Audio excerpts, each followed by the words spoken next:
Okay, I'm just going to do this replay instead, because Durokan is both here, and,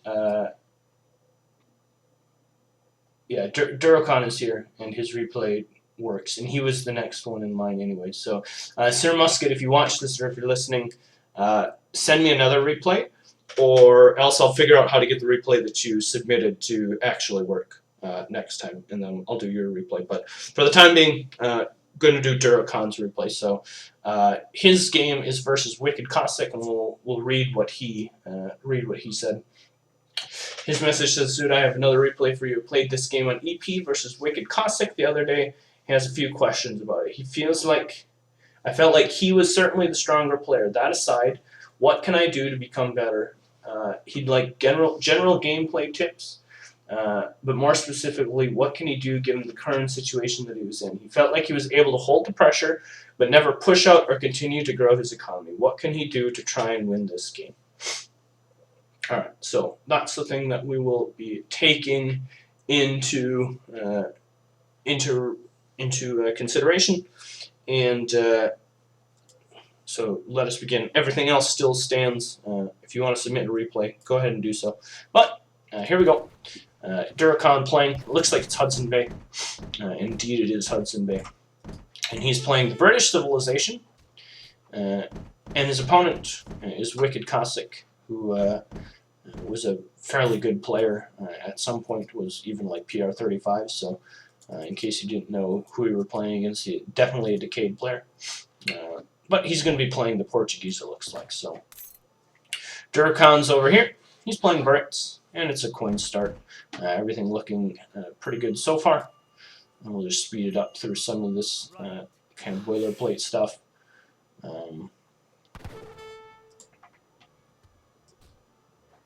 It also looks like it's going a little bit in slow mode, just because I think, I don't know, sometimes that just happens. But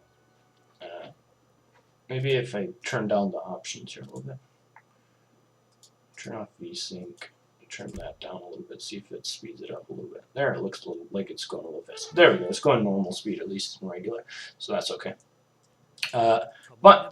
Okay, so hold on, what treasure is this? So that's a 60 wood treasure. So I'm going to start here because we saw in the Smackdown games we just watched how important Explorer HP can be. And sure, 3 wolves isn't super trivial to take, but you could definitely clean this up a little bit. Losing 250 HP on your Explorer at 1 minute into the game, like that's something that you can clean up easily just by kiting this a little better. 60 wood certainly is a good treasure, definitely worth it. Not saying you shouldn't take that treasure, but there's definitely a way to take that treasure without losing 250 hit points on your Explorer as well. So that's one thing. Also, I want to go over what your start here is, because it looks like you're just doing. Looks like you didn't decide to gather. Let's see what you got for treasures. Okay, so you didn't get a coin treasure or anything like that. Personally, I would drop down a market here and probably just go with the house and hunting dogs early in this game. That's a personal choice. You did get 60 wood, so it ended up being okay because you're going to get 2 houses out of it anyways. Don't gather the 60 coin unless you're gathering all of it and going to use it. I personally think I would have gone market, gathered the extra resources to get hunting dogs and be able to buy 100 wood to be able to make a market, and I think that's what I would have done in this situation, but that's not the biggest thing. It's just maybe a preference, if nothing else. Personal preference. Your herding has been good so far. I like your how you've decided to herd here early in the game. Was this hunt going to run out? Yes, that hunt was going to run out. Going to have to make maybe one more. You could have maybe started herding a little bit earlier so that your hunt's got a little bit closer. Looks like you got a little bit boned, maybe with this one moose being that far away. That kind of stuff happens. Sometimes there's not a lot you can do about it, but I'd have to go back and watch that. Nothing like too big. It's not like anything groundbreakingly different or needs to be done at this point. There comes the market. Should definitely gather up this remaining 40 coins so that you can use it at some point. aging up with the outpost, I would assume. There it is. Okay. And 700 wood. Everything looking fairly normal for Brits here. I like your build. It looks like you've got this calculated. This looks like a calculated build, right? So often we'll see players like not calculate their wood out, and it just feels awkward. This feels calculated to me, right? 139 is a fairly specific number in the fact that it's very close to the amount needed specifically for steel traps. So I don't know that not having a military building this early is good, but I at least like that you're committing to like what feels like a calculated build, even if it's not a build that I would necessarily say that is maybe the best in the world. Okay, let's stop here because now we have some decisions to make, right? Indeed, we do have steel traps in queue, which is good. Should definitely have that in queue. Should be definitely gathering up this coin. There's no reason to let it sit this long. Well, I guess there is a reason specifically to let it sit this long, and that's the fact that you don't have a military building. We'll touch on that in a moment. This outpost wagon, I'm not a big fan of this positioning, to be perfectly honest with you. This map is pretty good for Portuguese, and there's a chance, not a guarantee, but a chance that he's going to go water on this map. Now, unfortunately for you, like I'm playing with Fog of War. I'm on your side. I'm trying to think of things from your side. So we don't know this is here, right? But should he be playing Portuguese and it's a water map, I would like to see the outpost up here somewhere, either in like this location, gathering from this coin mine and helping to deny his coast, or maybe up here securing this hunt and helping to secure the water. Either way, I'd like to see the outpost trying to help secure the water on this map a little bit, but I do at least like the fact that you're putting it on top of a hunt. So often you'll see people put it just like in a random no-brainer spot. So at least this is helping to secure a hunt, but it still feels a bit extended with no purpose, right? So maybe up here I think would be like one spot that I'd like to see it, or right back here a little bit further if you want to play a little bit more defensively. That outpost is very good at helping defend the water. Maybe get a little bit unlucky due to the fact that like he's going to be playing pretty aggressive here, but we'll see. You still have no military building, which is going to be slightly problematic here. So one comment that you had in your early game is that how do you deal with the pressure, right? How are you going to deal with the pressure? And I can already see, an issue starting to formulate here. It's 5 minutes. You aged up 20 or 30 seconds ago with a 17 pop age up, which is perfectly good for Brits. He had very little idle time, stuff like that. It's really good. But at the same time, you didn't make a military building, right? You had this calculated build, which I said was okay, but now you're just sitting here stockpiling resources. You have steel traps researching, which is good, and I assume you're going to make some sort of military building out of the 700 wood, whether it's a stable or a barracks or whatever. But at the same time, everything feels a little bit slow here, and I mean you don't know this because you haven't scouted it. But he's got 2 Raxes right outside your base, right? And so this kind of pressure is going to be very hard to deal with without making a military structure off of the starting resources. Now, Brit, of course, is a civilization that doesn't have quartermaster as an option, and so you need to do one of 2 things. You either use crates that you ship from your home city to build structures, which is what it looks like you're going to do, or you need to gather the resources and build the structure to start with. What I would have done in this situation, if I were you, is I would have chopped the resources, gathered the resources, chopped the trees to be able to build a barracks or a stable, depending on which kind of style you want to play. I think both have their merits, going both barracks early and stable early. And then I would have built an additional structure with the 700 wood when it came, either the corresponding building, or if you wanted to go dual racks, you could drop down a second racks or something like that. But certainly this is going to feel like it's going to be really late. And if he does like some sort of strong, excuse me, dual racks musket rush, you're going to run into a lot of trouble here. And we'll see what ends up happening. Here comes your 700 wood. You should have villagers immediately, like the second this arrives, you should be immediately gathering it. I don't know if you know this, or maybe there's people who don't know this in general, but the wood will always pop out where your home city gather flag is, so you can control which side the wood's gonna drop out on. And like I would have just dropped it out right over here on this coin mine and just put these two villagers like immediately to it. Would have been a lot closer. So if you can immediately gather that, especially if you're going with this slower delayed build, maybe almost like a Japanese style build, at least you would know about it. Do scout these out. That's important. You know exactly what he's doing. Dual racks. Let's see whether or not you get any knowledge of what's even coming. So you even have the knowledge of knowing exactly what's coming. Dropping down to barracks, good. Look at your resources, starting to stockpile a little bit. Definitely should be dropping a second barracks off the back of this as well. And I would even argue 6 longbow probably needs to be your next card as well. Just because you know he's got 2 racks, he's building a ton of muskets. There comes the second racks, good. You've well overgathered that coin. You could pull all of your villagers up coin except for like 1 at this point. You've got enough coin to make 20 plus muskets at this point. You don't need to gather any more coin.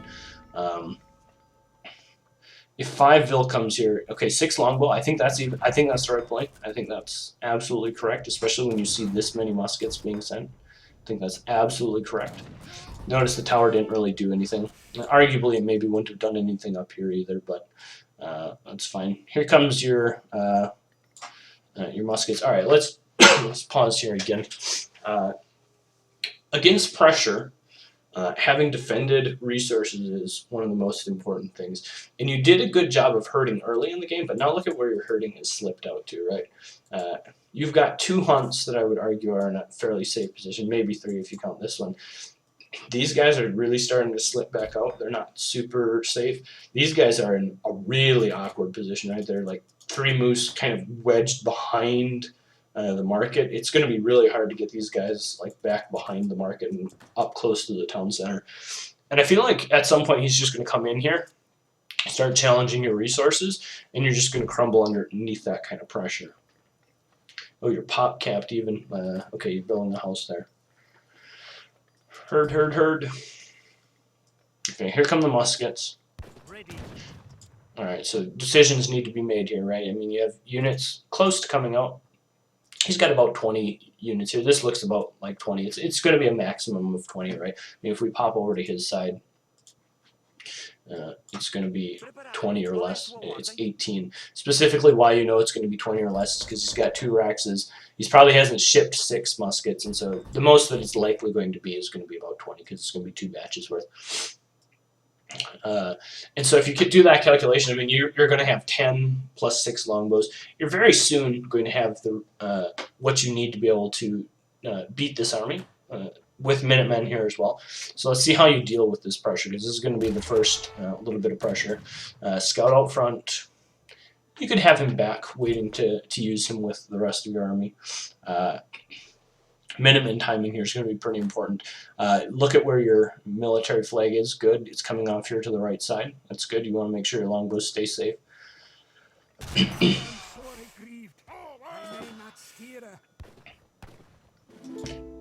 Ooh, all right. So this, it's so close. This is going to be a little bit awkward. So I preferred the longbows popping out here to the back side, to be perfectly honest. You changed that at the last moment to be popping out here to the front side, and this is going to suck because like now they're just right in range of all of these muskets, and at least one of these longbows, maybe 2 if his micro is good, are going to immediately fall down to musket fire. There goes 1. He gets 2 exactly. This is okay. Minutemen are coming. Everything's just a little bit slowly timed here. You've already lost 2 longbows. Your muskets are kind of trickling in from the side. Where are your Minutemen going to pop out? It looks like they're going to be in the same place your Minutemen were. It's not too bad. No villagers in the town center, which would maybe be helpful here. The Minutemen weren't controlled very well immediately after coming out. But you do at least push him back. Your economy's not good. Got caught a little extended there.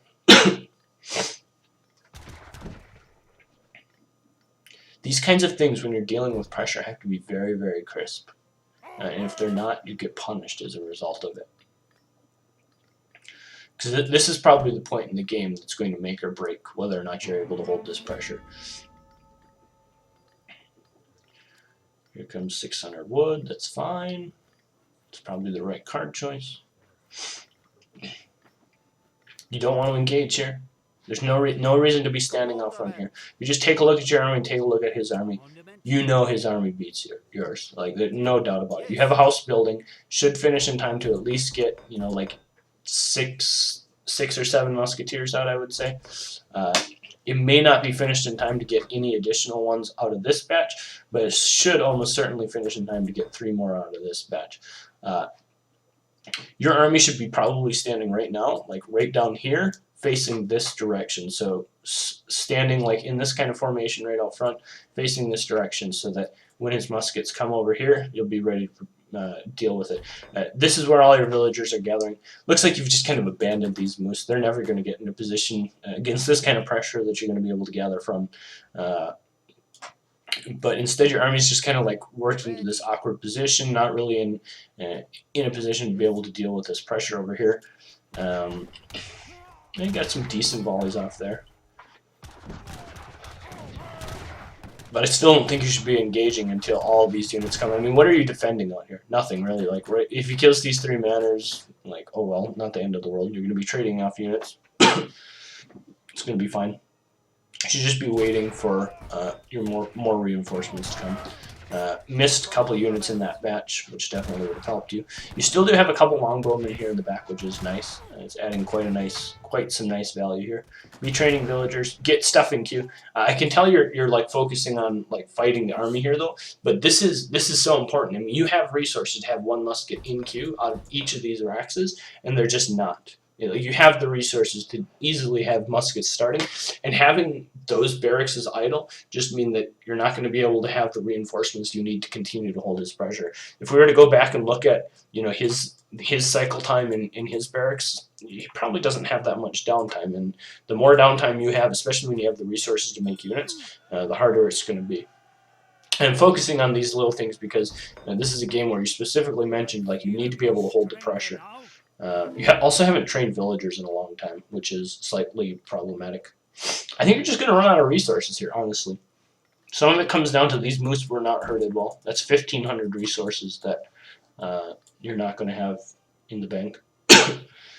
You need to have villagers training, and you probably need to have a couple longbowmen training here as well. You know that he's going out of position. Gonna lose 2 or 3 villagers. Yep, 3 vills, 4.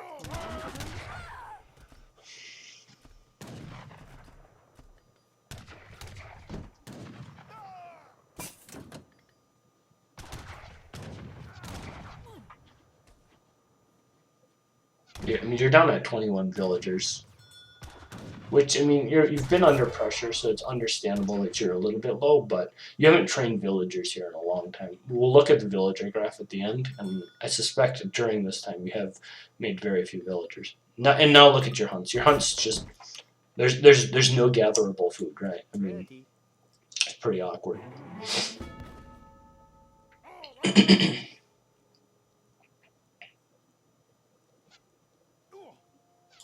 And your resource totals are really reflecting that. Got your army split out a little bit. It's not the end of the world. Longbowmen aren't adding any DPS at this point. There comes a villager. I mean, I don't even know what card you send here. I guess you probably just send like 6 muskets because you're pretty sure he's fairly all in. Maybe you send 5 villagers. Either way, though, losing more villagers, down to 25 villas again. Did push back the pressure. Ooh, that was important. Maybe you even saw it before because it looks like you have a couple musketeers here in melee mode. So you know that he's making hussar, right? Like we just saw 2 hussar. Portuguese does not have a 3 hussar shipment. You know that it was that a stable has been built. You're not making any quantity of longbows at this point, but had you been making a few longbows in the mix, now that would be your cue to stop making longbows. 5 vil is fine. I think even 6 musket would be fine too. At this point, you're it feels like you're a little bit behind. I mean, you've lost quite a few villagers. You're at 10 minutes and you're only at 25 vills. Even against pressure, you would ideally be at like 35, 36, 37 vills at this point. Even if you had to have sent 6 longbow, stuff like that. And yeah, I mean, at this point, you're just getting ran around the map, right? Because you don't have any hunt, you don't have any safe place to hunt. Run, tuck him back in the corner. Yeah, that's good. That's what I would do too. I just ram him back in that corner. He's probably just going to come up here, see that you've left, and then abandon that.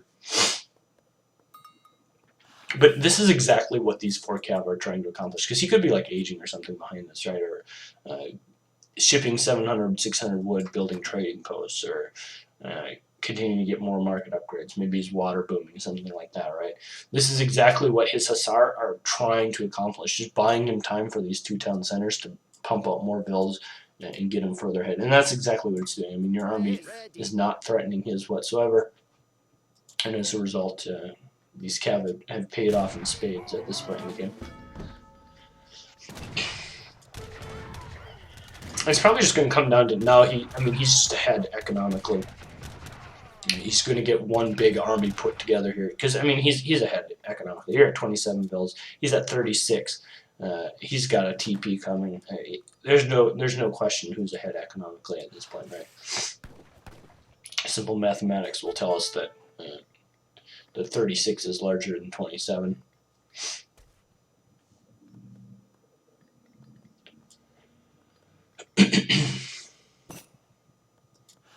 I do like this. I mean, this is your best chance, right? I mean, shipping a musketeer upgrade, which is the unit that you primarily have, and then just trying to catch him with his pants down. Maybe he's aging or something like that, right? I think this is your best chance at winning the game, and at least I think you've realized that, right? You're going to timing push around your musketeer attack, be looking to be attacking him right when that finishes, and that's probably going to give you your best chance to win.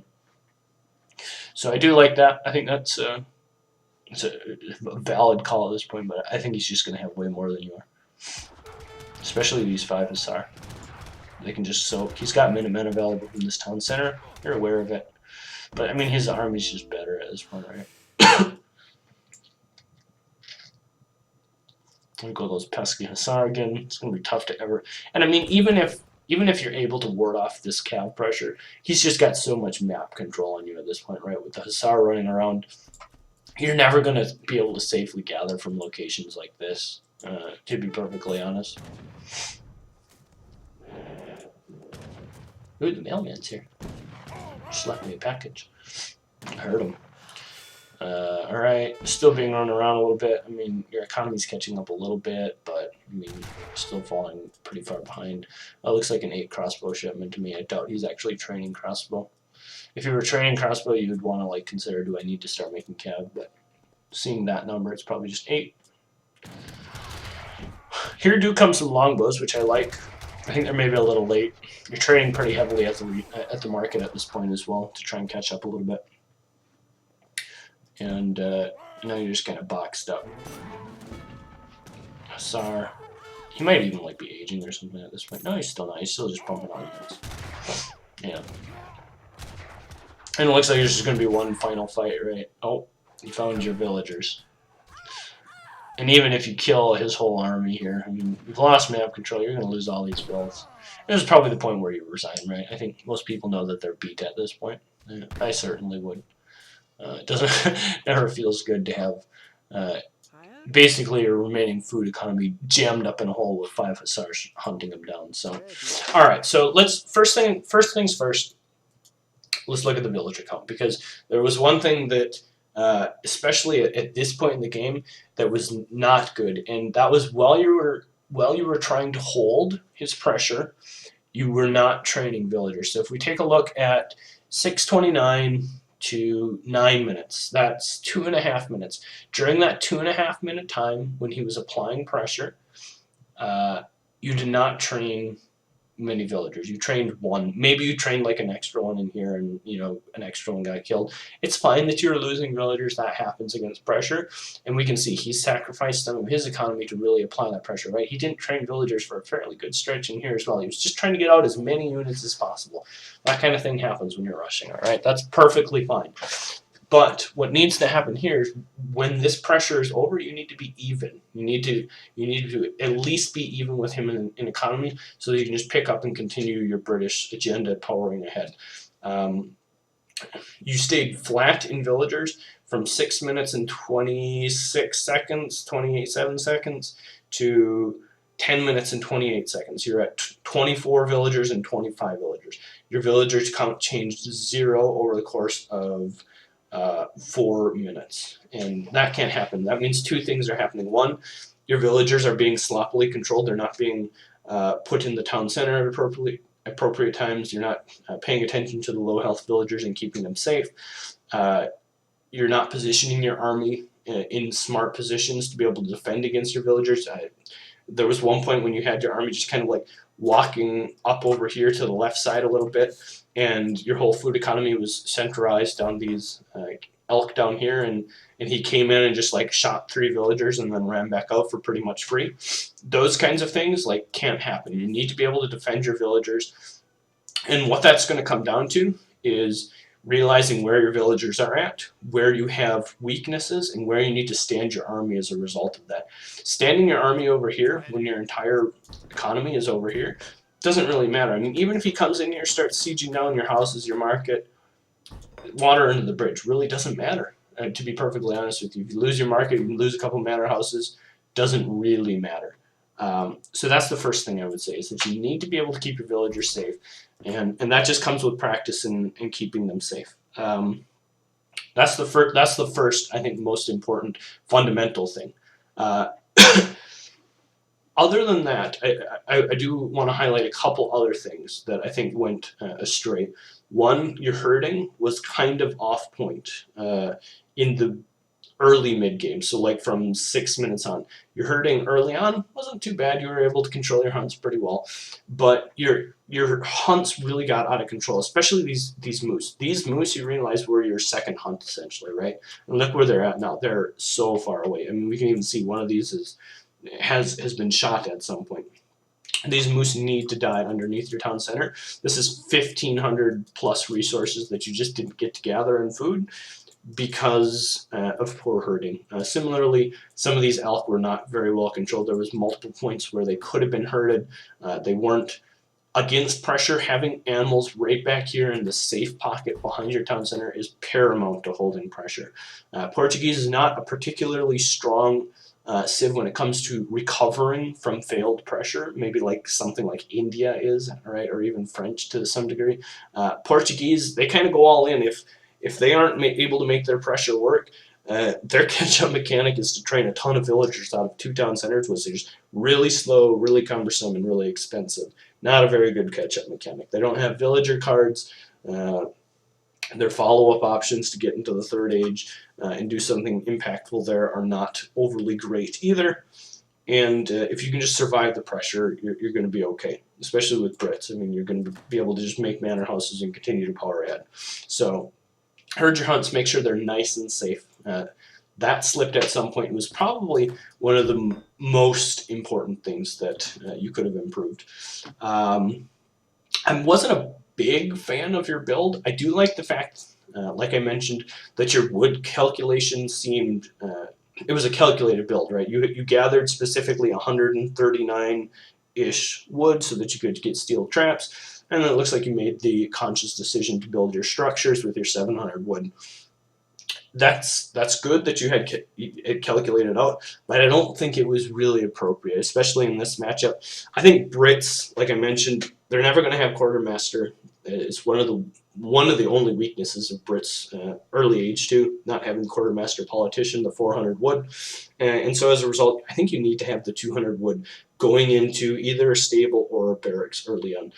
Had you had either of those structures and had units for his first 10 musketeers, his first 10 musketeers would have come out and you would have met it with either 5 musketeers of your own plus Minutemen, or like 4 hussars and minutemen, and you would have been able to push back his pressure. And then even if things like your herding weren't so good, you probably still would have been able to push him back. You would have had some hussars out, maybe could have raided a little bit, put him on the back foot. You would have had more muskets. Maybe you wouldn't need to ship 6 longbows or something like that. You could have continued to get ahead economically in that way. I think your build was just a little bit off. I would probably try and just cookie cutter builds at this point until you get very comfortable, and then branch out. I don't know that I'm ever a fan of British making their first military structure on 700 wood. I think that feels a little bit slow, and it's just something that they can't really afford to do. They don't have. If you take a look at like other civs that can afford to do that, I'm going to namely say Japan, who specifically does build structures with their wood shipments very, very often. The reason why Japan gets away with it is because they can, you can sim city your base a lot easier. You have the Tsukuga Shrine, which is huge. They can block off a large area. You have your market, your consulate, extra buildings that you're going to be able to make that can cover a lot of area. Plus, you get to choose precisely where your food is going to be gathered from. And that's going to be right behind your town center, a super easy to defend location. When you have hunts, especially on hunts, lower hunt maps where you don't get to necessarily decide where you're going to be gathering from, it just feels slow, and against pressure, you might just end up getting rolled over. You don't have some of the same mechanics to defend against the pressure that Japan has. So I would look to adjust your build slightly. But I do like the fact, like I mentioned, that you calculated out the number of resources you went and you stuck with it. You went with it. Other than that, one other slightly different thing that you maybe probably should have mixed in a few longbowmen a little bit earlier. You scouted the Durokan. You knew that he was only making barracks units to start with. Wasn't likely for him to add in hussar very early on. You had plenty of musketeers. I would have added in a few more longbow additionally to the 6 longbow shipment, so that you could have just dealt from additional range with the musketeers a little bit.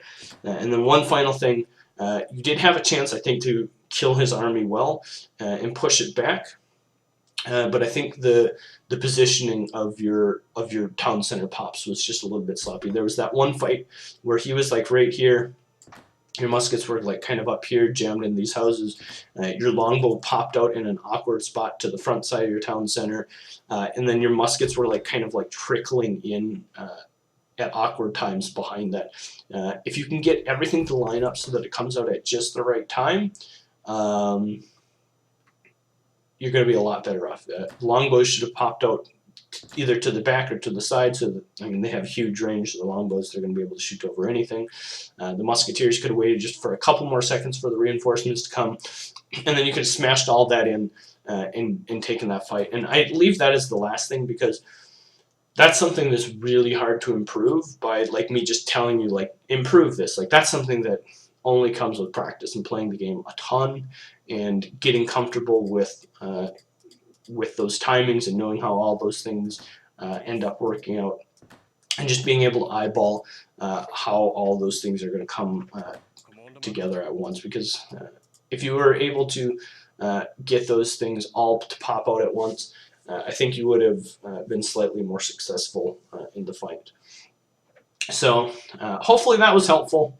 I think those are the most important things. Certainly, I mean, you're on the right track. Nothing to be ashamed of here. You've got the general ideas with Brits down pretty good, it looks like.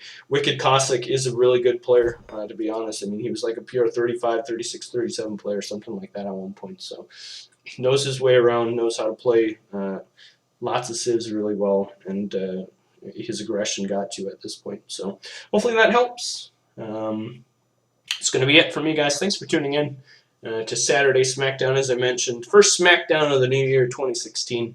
We'll be back next week, of course.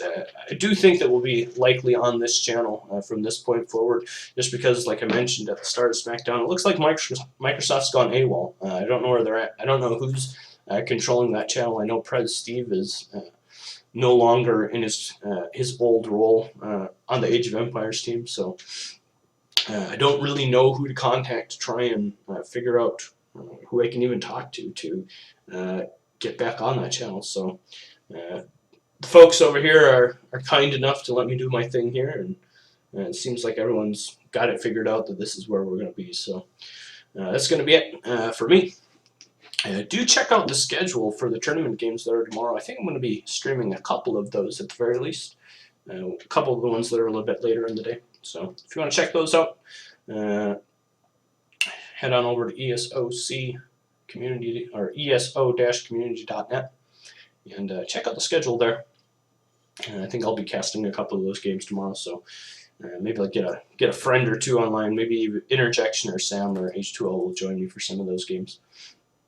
And we'll watch some more Age of Empires 3. So that's going to do it for me today. Thanks for tuning in. Hopefully you had a pleasant holiday season. I know I did. But we're back on track. We'll see you all next week for Saturday Smackdown. Until then, peace out.